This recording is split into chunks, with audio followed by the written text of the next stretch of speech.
మా పిడుగురాల మండల అధ్యక్షులు కామిశెట్టి రమేష్కి ప్రత్యేకమైనటువంటి హృదయపూర్వక అభినందనలు కూడా తెలియజేస్తా ఉన్నాను. ఎప్పట్లాగానే ఈరోజు ఎవరైతే పెద్దలు స్థానికంగా ఉన్నటువంటి సామాజిక వర్గానికి పవన్ కళ్యాణ్ గారికి అభిమానించినటువంటి పెద్దలందరూ ఈరోజు హాజరయ్యారు. మీరందరూ కూడా తప్పకుండా రానున్నటువంటి రోజుల్లో కూడా జనసేన పార్టీకి పూర్తి స్థాయి మద్దతుగా ఉండాలి. మీరు అలా ఉంటే నియోజకవర్గంలో జనసేన సత్తా ఏంటో మేమందరం చూపిస్తామని కూడా మీ అందరికీ ఈ హృదయపూర్వకంగా కూడా నేను మాటిస్తా ఉన్నాం. జనసేన ప్రస్థానం 12 సంవత్సరాలు పవన్ కళ్యాణ్ గారు జనసేన పార్టీ నిజంగా ఒక మనిషి కష్టపడి ఎన్ని అవమానాలు ఎన్ని అవరోధాలు వచ్చినా నిలబడితే సక్సెస్ అనేది ఆటంతరికి అదే వచ్చింది అనడానికి నిదర్శనమే పవన్ కళ్యాణ్ గారు.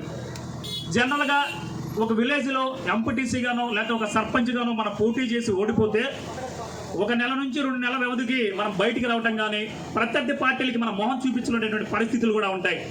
కానీ తెలుగు రాష్ట్రాల్లో ఎంతో గొప్పగా ఆరాధించేటటువంటి ఒక గొప్ప నటుడు పవన్ కళ్యాణ్ గారి క్రేజ్ అందరికీ తెలిసిన విషయమే. కానీ పవన్ కళ్యాణ్ గారిని టార్గెట్ చేసి ఆయన్ని ఒక్క సీటు కూడా గెలవకుండా చేయాలని చెప్పేసి ఆనాటి ఎంపీ మిథున్ రెడ్డికి వైఎస్ఆర్సీపీ సంబంధించిన నాయకులందరూ కూడా ఎటువంటి ఏర్పాట్లు చేశారో మనందరూ ప్రత్యక్షంగా చూసాం. 2 చోట్ల ఘోర పరాజయం ఆయన అనుభవించి కేవలం ఒక ఎమ్మెల్యే మాత్రమే మనం గెలుపొందితే ఆ ఎమ్మెల్యే కూడా వైసీపీ కన్సర్న్లోకి వెళ్ళిపోతే కానీ ఏమాత్రం కూడా వెన్నుదన్నుగా నిలబడాలి రాష్ట్ర ప్రజల కోసం, నన్ను నమ్ముకున్న ప్రజలకి నేను ఖచ్చితంగా కష్టకాలంలో అండగా నిలబడాలని ఆనాటి భవన నిర్మాణ కార్మికులకి అండగా నిలబడ్డటువంటి వ్యక్తి పవన్ కళ్యాణ్ గారు. ధవళేశ్వరంలో పిలుపునిస్తే తెలుగు రాష్ట్రాల్లో సుమారు 10 లక్షల పైచీలుగా ధవళేశ్వరం మీటింగ్కి వెళ్ళి దేశ మీడియా కూడా ఒక్కసారిగా పవన్ కళ్యాణ్ గురించి రాసినటువంటి పరిస్థితులు మన ఆంధ్రప్రదేశ్లో కూడా మనం చూసాం.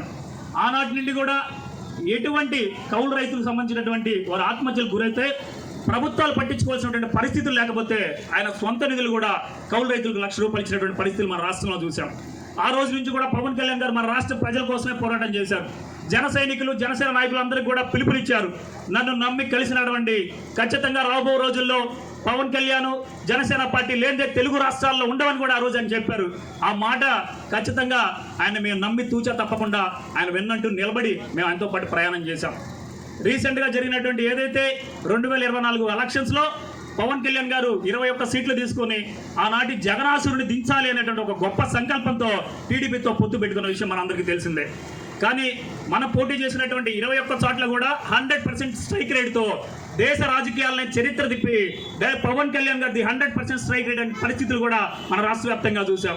నిజంగా అటువంటి గొప్ప నాయకుడు వెంట నడుస్తున్నందుకు మేమందరం కూడా చాలా గర్వంగా ఫీల్ అవుతున్నామని ఘంటాపరంగా తెలియజేస్తా ఉన్నాను.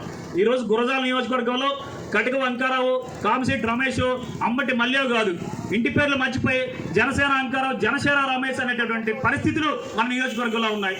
పవన్ కళ్యాణ్ గారి కోసం ఆ విధంగానే నియోజకవర్గంలో మేమందరం కలిసికట్టుగా పనిచేసాం.